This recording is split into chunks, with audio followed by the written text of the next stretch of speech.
everybody, and welcome to part 3 of our strategies for stressing less. No worries. And we're going to be talking about a lot of interesting stress reduction techniques today. I hope you had a chance to join us for parts 1 and 2. They were fascinating. Get ready for some fun today. We're so glad you're here. I'm your moderator, Randy Quaren, Senior Communications Specialist here at PeaceHealth, but I'm not the expert. We're going to be introducing her in just a moment. But first, a few details. Everybody is muted today for best sound quality. It's not because you don't have a lovely voice or a lot of important things to say. It's just that if there's dozens and dozens of us talking at the same time, that's not going to work out very well. Here's how we want to find out what you're thinking. When you see this chalkboard come up on your screen that says time to vote, we want you to go to your computer screen or your smartphone and tell us what your views are on the questions that we're asking, and then we'll monitor the results and be able to share them with you in real time. If you missed part 1 or part 2, those are already on our website, peacehealth.org/stress-less, and part 3, the one we're making right now, is going to be on there shortly too. And there's also a lot of resources available, some handouts and some reference materials that we'll talk about today, so you'll be able to catch up with those at any time. And if you have any difficulties, just click your help button. If you have questions or comments, if you're on a smartphone, you'll see there should be a question mark at the top of your screen. Tap that question mark and then type your message. If you're not on a smartphone, if you're on a desktop or a laptop, there's a box that will give you the option to type your message here, and that is where you want to type your message, and it'll pop right up on our screens and we can answer your questions for you right away. And if you're still here at the end of the call, one of the lucky winners, part of this presentation, one of you listeners out there is going to receive a Fitbit, which is a great way to monitor your daily activities, a gentle reminder that you're doing great, or maybe you could do just a little bit more on the day. Our speaker, our expert, and it's been a pleasure to listen to her over the last few weeks. I've already learned a lot of different things about how to stress less, is Susie Griffin. And she comes at this a number of different ways. Through touch, she's a massage therapist. Through movement, she's a personal trainer and a wellness coach. If your expertise is playing, I think that's a job that I could do well, because play, that is right up my alley. So Susie, welcome. We're so glad that you're here today. Thank you, Randy. I'm happy to be here. Welcome, everyone. So as Randy said, we've arrived to the third part of this 3-part series of stressing less. And for those of you who have been with us since March, I commend you on your stamina. And for those of you guys who are just joining us maybe for the first time, welcome. We'll get you caught up to speed with a little quick review of part 2. We took the awareness we gained from learning how we personally react to stress and shown it in a more forward-moving and positive intentional direction by building a healthy option list through identifying our innate strengths and growing our resource lists with trustworthy friends, family, and business professionals, and how by doing all this we could not only stress less in stressful situations, but we can recover quicker from them. And we considered adding the wellness initiatives to our option list. And finally, we learned examples of why spending energy to get energy is not only the hardest, but the shortest route to stressing less.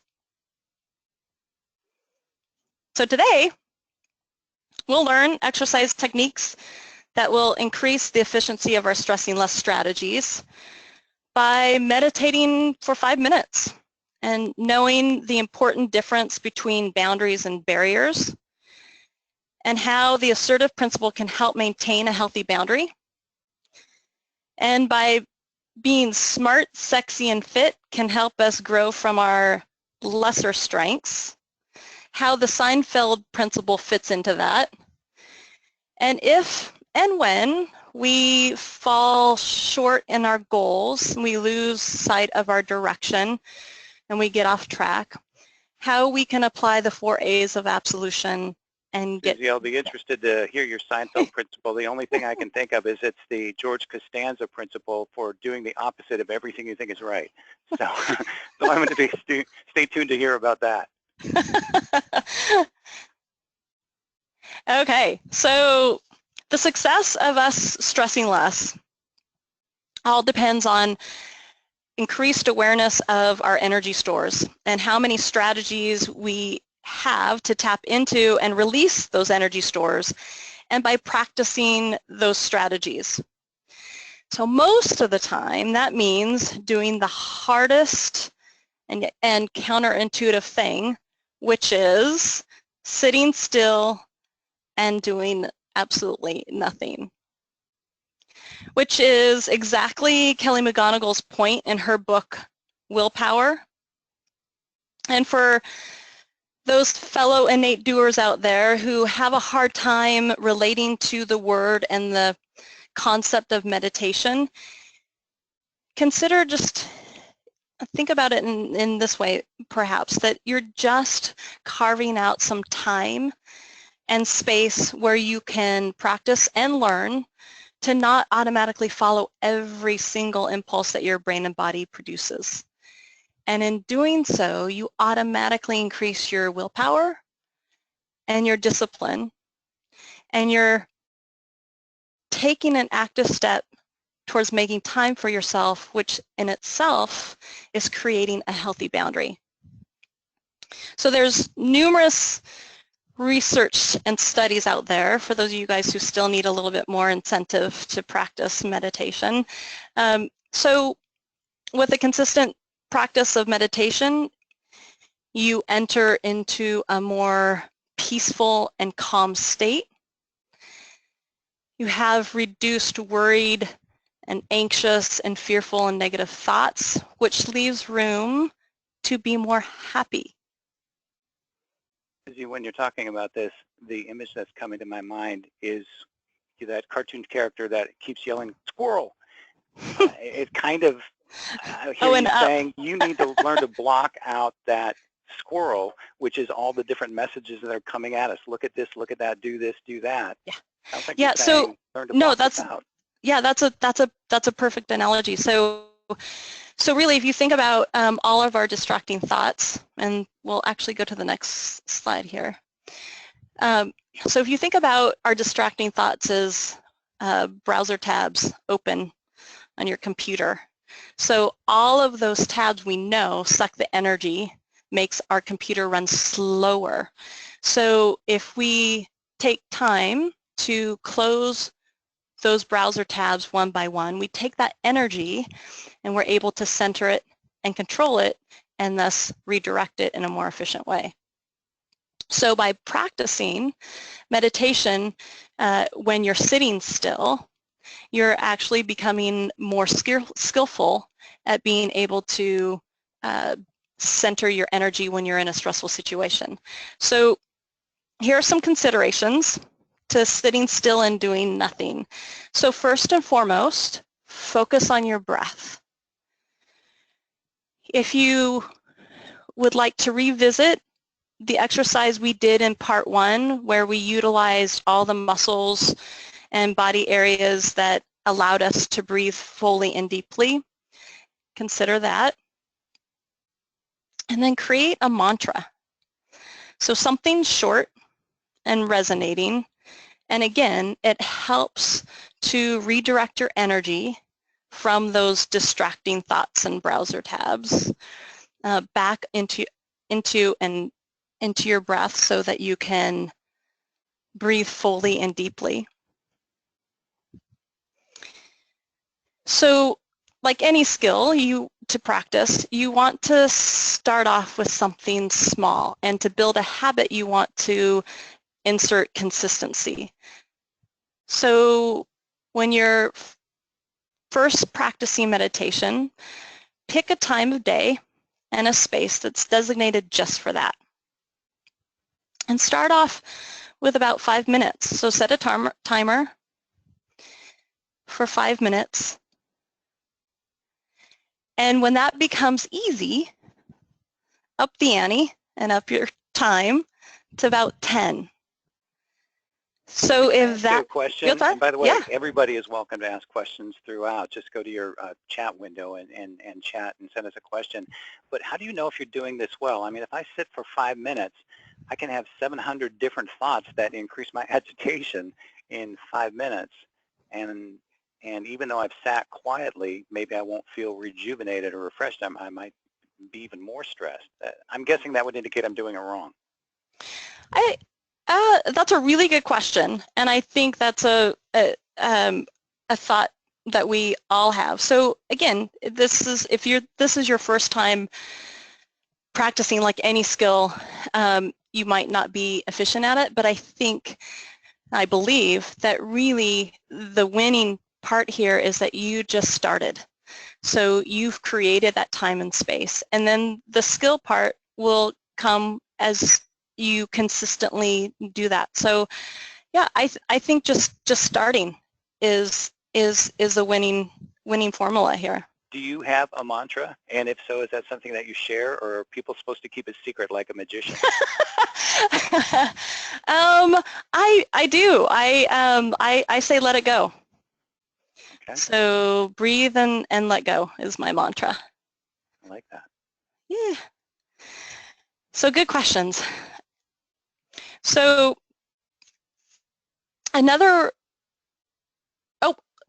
actually we're into our poll already. Our first poll already, Randy.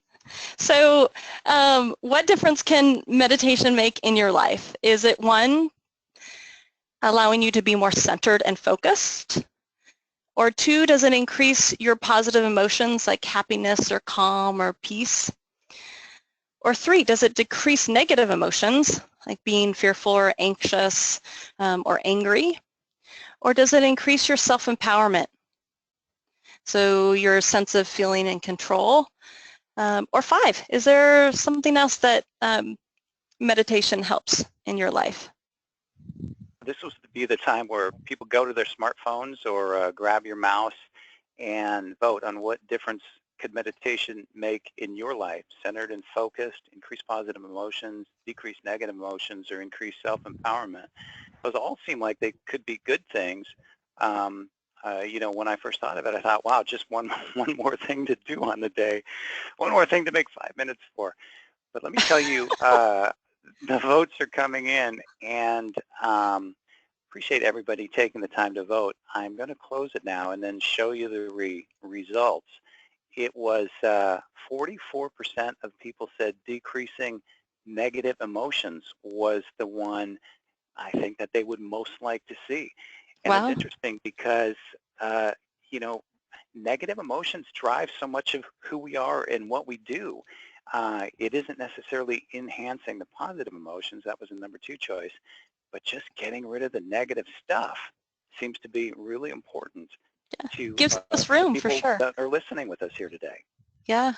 And Nina wrote in all of the above. I would agree with that. And Celia writes in physical calmness would be something that she would be looking for, and lowering your heart rate too. Always a good one. Great input, guys. Thank you so much for participating and sharing. Okay. So another direct and very efficient way in which to focus your energy and to conserve your energy is by knowing the difference between boundaries and barriers because of the energy contained in each one. So a healthy boundary is you being successful in communicating to yourself and to others what your intentions and actions will be and what you're comfortable or uncomfortable with accepting. So your energy is being spent on managing something that you can control, as opposed to a barrier, which is you spending your energy trying to control someone else's energy. So by thinking what someone else should think, what they should say, or what they should do. So the should is the very important telltale sign here of when we're taking our energy and focusing on what someone else should do.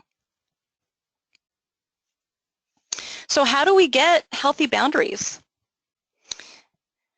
So Dana Giunta has some excellent tips to practice in doing just that. And it goes into more detail on her link on our resource page. But most importantly, what are ways and what are some signs of an unhealthy boundary? How can we become more aware of if our boundaries are being crossed? So some signs are, and this is consistency, so it's not a one-time thing or a here and there thing, but if we're consistently late to a commitment, so either getting a deadline or meeting a deadline or going to a meeting, or if we're consistently over budget with our finances, or if our sleep, diet, exercise, or movement has been consistently affected. So those are some signs where our boundaries have been a little leaky and unhealthy.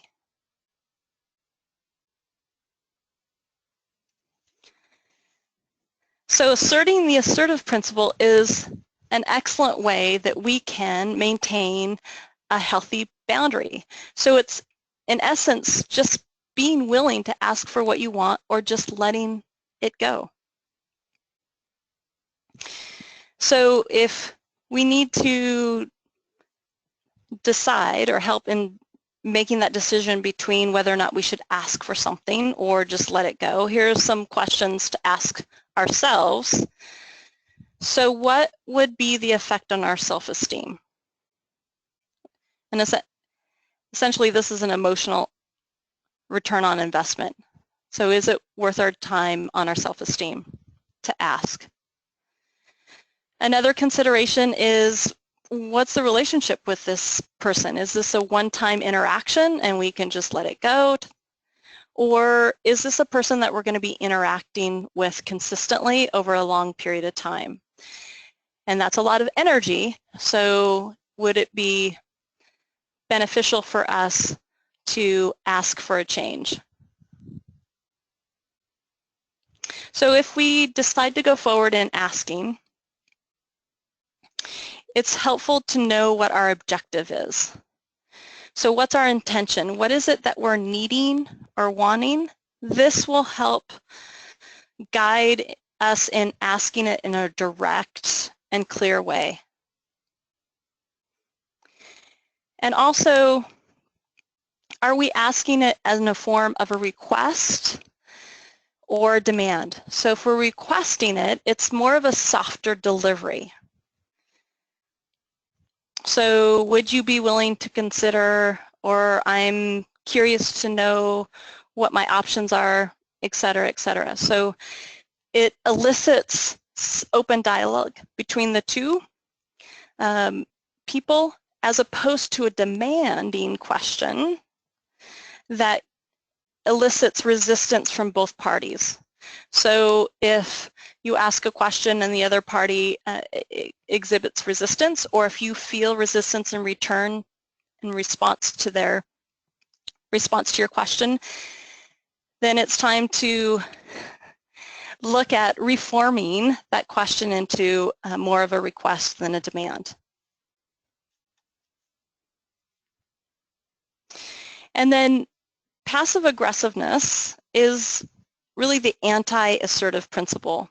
So if our response from a question is, if it's not the answer that we're seeking, passive aggressiveness is really exhibiting what we're saying and doing is incongruent with what we're feeling. So we're not really being honest and communicating how we're feeling and needing. Sarah writes in, she has an interesting observation. She says that she's heard the difference between a request and a demand is the willingness to hear no. I love if that. you're making a request, Somebody can say no, but a demand, Yep. it's like, no, you will do this. Yes, or you should do this. That should again. I love that. Yeah, nope, that's great. So going into the question is having the options or being open and willing to hear that if that response is no. So yeah, I love that. Great Polling input. time. Polling time.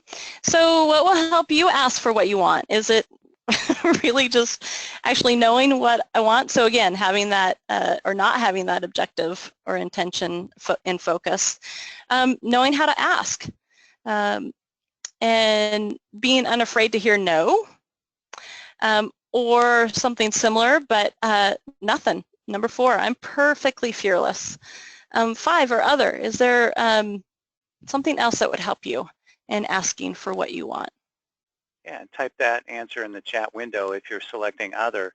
You know, it's interesting that you have assertiveness in this de-stressing seminar, because I would think everybody who knows that they're going to have to be assertive, their stress goes through the roof. It's like, uh-oh, here comes a confrontation. I'm going to have to ask for something.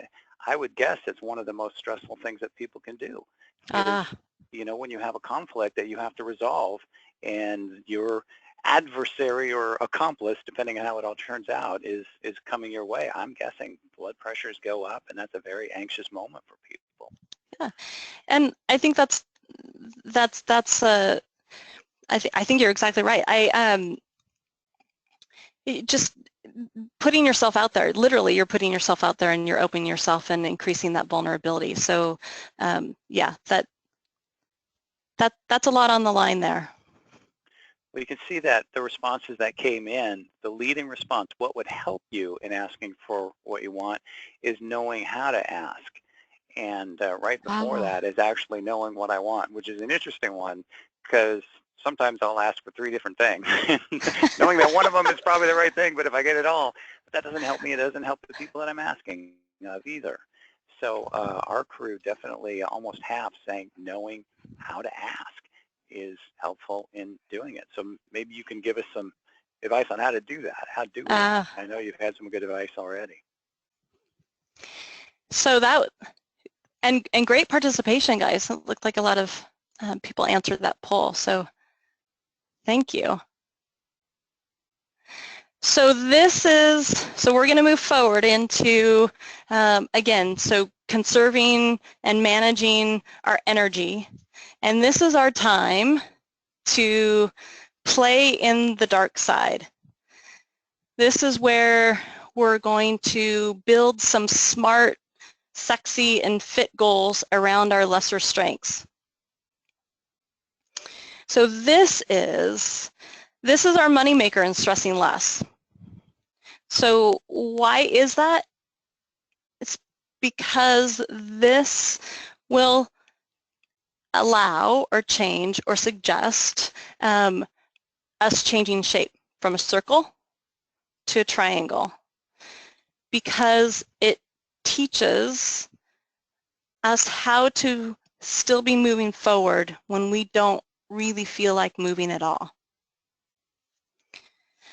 So what you'll do is you'll take either 1 or 2 of your lesser strengths that we identified in part 2. And most of us are familiar with SMART goals. We've set them most often around work goals or maybe even some personal goals. So we're pretty familiar with the wording of SMART. But I wanted to throw at you some other considerations, and that's other acronym considerations, and that's sexy and fit, because it's always helpful to make us pay more attention. And so whatever words resonate or relate more to your innate strength goals, use those words. But you want to make it sensual. You want to be able to use all of your senses when you're creating these goals. So writing it down, sharing it with someone, so talking with someone about it, and then seeing it. So if you have it visual and you're able to work with it and see it and share it and speak it, then you're owning more of it. So you want it to be exciting and engaging. So because that's going to be the fuel, the motivator for you to actually go forward to achieve it. And then your direction, so why are you doing this in the first place? What's going to be your return on investment always needs to be in sight. So you'll take your one or two of your lesser strengths from part 2, create some goals around that, and that is you spending energy to get energy. So the FIT approach is more often used in personal training, like frequency, intensity, time, and type. So again, it's really relatable and interchangeable with sexy and smart language. But again, whatever words resonate and fit best with the language around your lesser strengths, that gives you some options.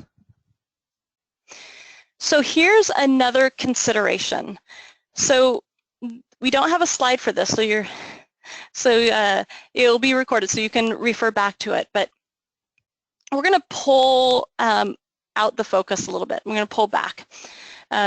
So another way to look at this, so instead of writing smart, sexy, fit goals around your lesser strengths, think about creating 2 columns, and on the left column is writing down everything that's going right in your life. So you can specify if it's personal or work. So everything that is going right, and a good descriptor of those. And then on the right-hand column, you're going to write down specifically what needs work. So this is where you assert the assertive principle. Can I just write people's names in the right-hand column? Well, again, so that whole finger pointing and the shoulding, Randy, probably. You're right. So what we want is ownership.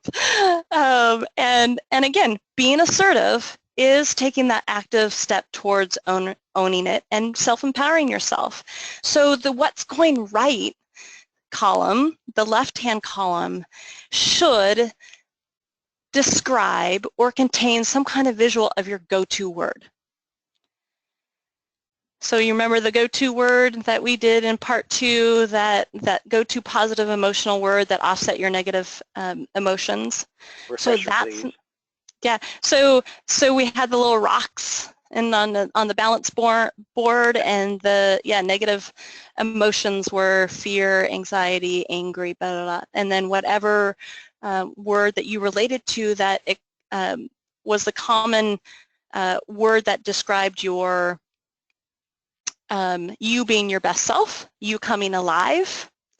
So that is your positive go-to emotional word.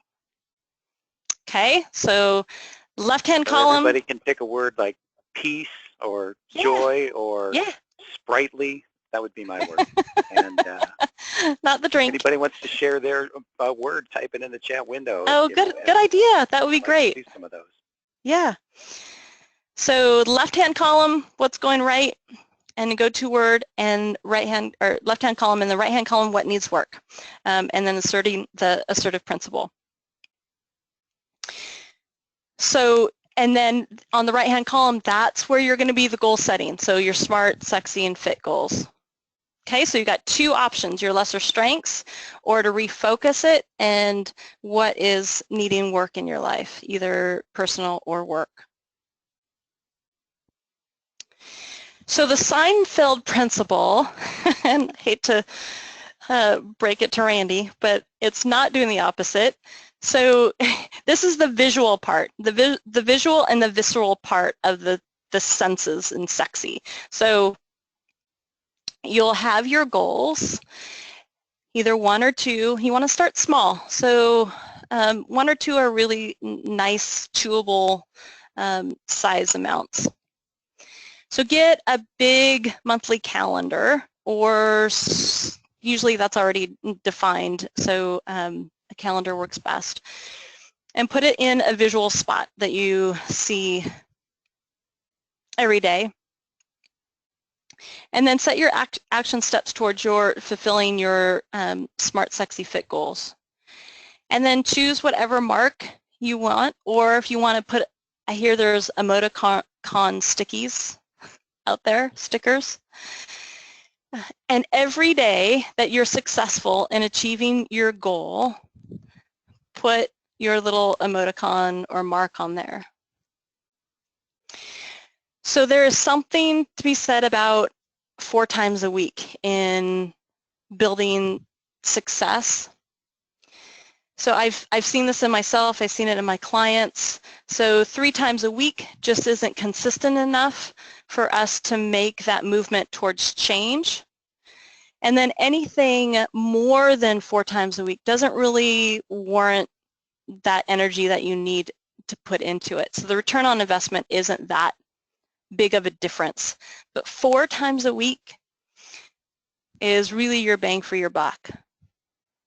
So seeing this and seeing you being successful is really a motivator, and studies prove this, to keep the chain going, to keep that 4 times a week being successful at achieving your goals going. Is Jerry Seinfeld, is he a proponent of this, or was this an episode that I missed? So this is really interesting. Actually, this is a really good question. So I actually got this at a different resource, and they referenced that Jerry Seinfeld had been asked that same question. Wow. And he has no idea how his name got attached to it. But fair enough. But it works. It gets people's attention, so we'll just go for that. Works. All right. So what happens when we're unsuccessful with our goals and we lose our faith and focus and our intention and direction? So how do we get back on track and on the road to being our best self? So the 4 A's of absolution will help us do that. And the first step is being honest and humble and self-empathetic at admitting that we failed in our goals. And then ask for forgiveness and completely let go of judgment, any resentment or guilt or shame, and not being able to accomplish those goals, and just 100% completely and fully forgive yourself. That is a lot easier said than done. Yeah. Forgiveness is such a powerful thing to ask for and to give. I mean, it's amazing when you try it either way. It's amazing. Yeah, and that's also part of my mantra. Just let go. Mm-hmm. Yep. And then if we're able to, or when we admit where we've failed, if we can identify the specific steps that led us up to not being successful, it can help direct our next step actions to being successful the next time around. So we line up our action steps, and then we implement them, and then we'll amend our ways.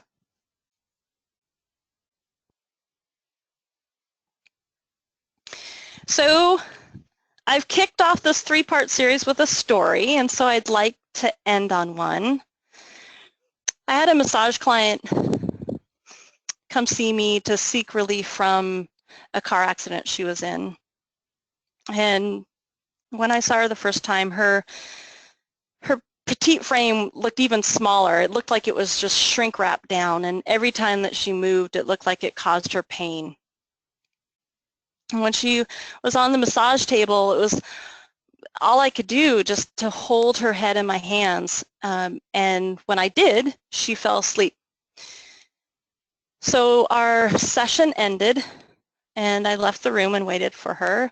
And as she opened the door, she was wearing this beautiful, brilliant smile. She was stretching her arms overhead and just commenting on how her body feels and how she could literally feel the blood flowing through her body. And her energy looked like it just radiated 3 feet past her physical parameters. What we did was we just implemented some strategies to tap into her energy stores and release them, and allowed her to be her best self. And that's what I wish for you. I hope and wish that now you have a toolbox full of awareness of how and what stresses you, and lots of strategies to help get through stressful situations and to recover from them. And then you have tips that will help increase the effectiveness of those strategies so that you can stress less. And to end on a fun note, for all you Star Wars fans out there, go forth and may your breath be with you. Thank you, guys. Thanks. And before you go, I have a couple of questions for you based on what we've been talking about. So you are a licensed massage therapist. I want to talk about the power of touch, because I know people who swear by massage, and then I know other people who say, no, I don't like to be touched. That just makes me super nervous. The people who get a joy and a benefit out of massage, they tell me that there's a connection, or there's something that they can't quite describe what it is, but making a human connection even is a benefit to them. Do you have any thoughts on that? Well, I think what you just said, the last part, having a connection with human touch is a big part of it. But there's also, you know, touch increases that oxytocin hormone, which is, you know, that bonding love hormone that is increased when women give birth, and so that they can bond with their baby. So touch is a really, really healthful thing because of that. But really, in a lesser degree, it's and I swear, if I had a dime for every client that said, as I entered the room and they're face down on the table, it's like, oh, I wish I just had one of these tables. I could just have a personal time out. It really is. It's just giving ourselves a time out from our doing multiple things, sometimes multiple, at the same time. So I think there's multiple reasons. Randy, is just, again, that human touch, the feel-good hormone, oxytocin. I have a question for you. One of our audience members wants to know if you have any pamphlets or such. I believe you have a website, don't you, where people could go for information? I think I recall that. I have my own personal website. Yeah, it is do-be- gosh, I can't even remember. doundobee.com. That's how neglected it is. Well, we have another person who asked if says she missed the first 2 sessions, and can she get those also? And the answer to that question is absolutely yes. First of all, if you have any questions for us, just send them to marketing@peacehealth.org, specific questions, and we'll get those to Susie so she can answer those. But we do have a resource list, and all of those handouts are available.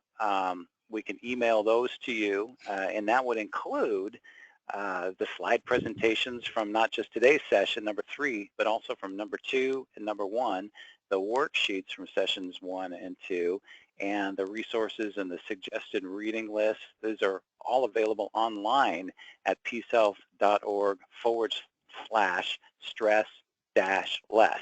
That's at your screen there, peacehealth.org/stress-less, in addition to recordings from the first 2 sessions, 1 and 2, in case you missed those. Now, if you want, we also have a lot of other great healthy information for you. It's a program we call Healthy You, And if you sign up, you'll get a monthly e-newsletter that brings brief health news, alerts to future webinars on a variety of topics, not just stress, but healthy eating and exercise. And we're doing one on stroke prevention coming up in the next month. It's going to be fascinating. We also have special offers with upcoming local events. You can come in person to see things. And for that, you just go to peacehealth.org/email-sign-up and sign up for that. Now, this is where we give away our Fitbit, and our producer of this webinar tells me our Fitbit winner is John. John, you are our Fitbit winner, and we're going to be contacting you for through your email for that. And our producer also tells me that you can look for Susie's website on the Reading Resources handout. So the handout portion of this, and Susie, you might want to go to that and find out what your own website is. And so it's on there too. And if you would take just an extra moment to take our survey and let us know how we can make this work for you. Any additional information or topics that you would want to suggest, anything like that, we'd be happy to hear.